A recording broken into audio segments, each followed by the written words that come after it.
เบิ่งอีกบรรยากาศหนึ่งแล้วจ้ะเนาะพามาเที่ยวทะเลทรายนี่มันสิเป็นทรายสีดำๆนะจ้ะเนาะsmell so good smell yeah แล้วพี่น้องร่มอยากแห้งจักหน่อยมื้อนี้เจอทะเลสะละลาชายหาดมันก็บ่งามคือจังบ้านเฮาดอกจ้ะอันนี้มันเขาสิเฮ็ดชายหาดแบบว่าเฮ็ดขึ้นมานะจ๊ะเนาะให้คนมาพักผ่อนให้ประชาชนมาพักผ่อนนะจ๊ะเนาะ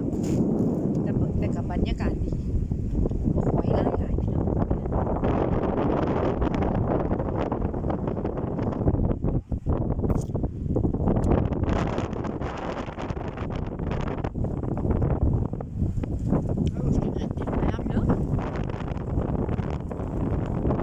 นี่ก็สิเป็นหมูปิ้งย่าง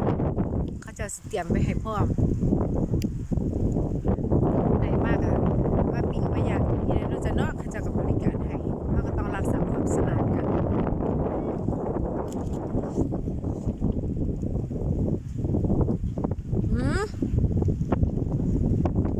มีเป็นนี่นะสปีดอีสไทยลีนะ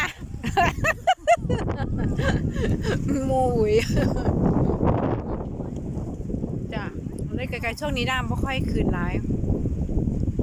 นี่น้ำมันน่าครอบคืนนู้นเสียงอ่ะคืนไทยอีกนี่นะประมาณบ่าย3 โมงแรงจ้ะน้ำยังคืนเป็นไรต้นมะพร้าว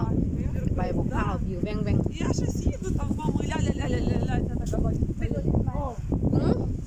ก็นั่นไว้สมัยอ่ะลี3 ลิ้นละบ้านดูห้าน้องอีม้วนเนาะ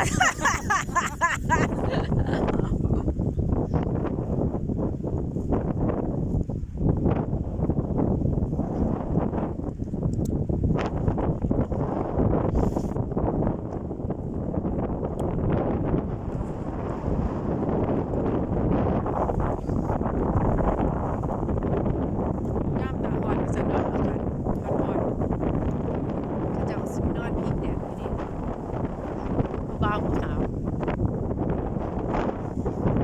นี่ก็แดด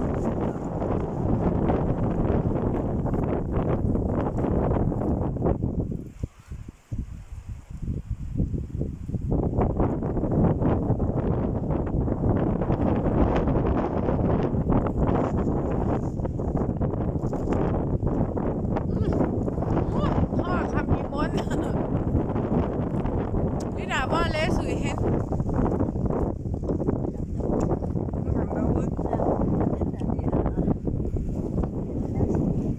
เนาะอันนี้แมนส์กับบูดเหรออ๋อโอเค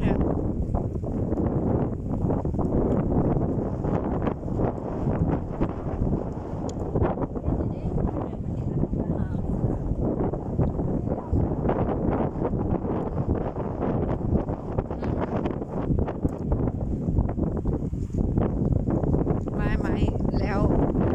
อันนี้แพมอ่ะโอ้ต้นป่าเป็นต้นมะพร้าวพี่น้องเดี๋ยวเรากินอันนี้พ่อขวดน้องนี่พันอ่ะโอเคดิลี่ไหนเหรอ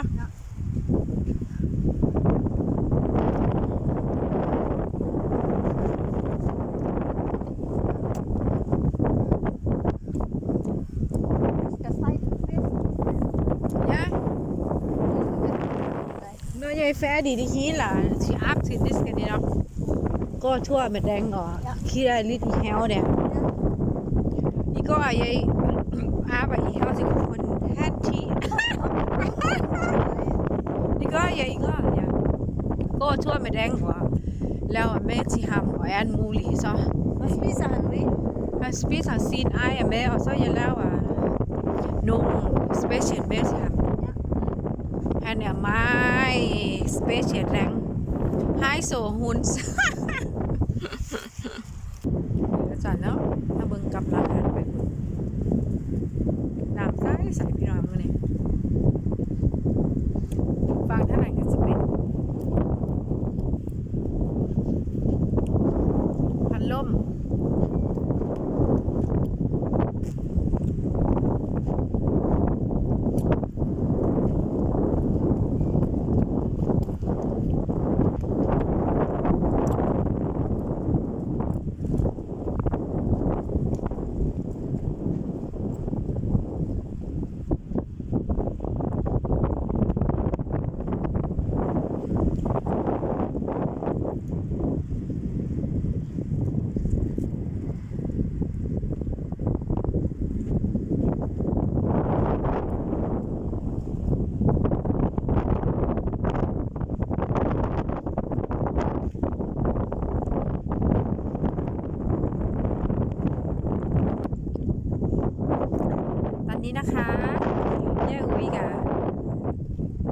ดินทางกลับบ้านแล้ว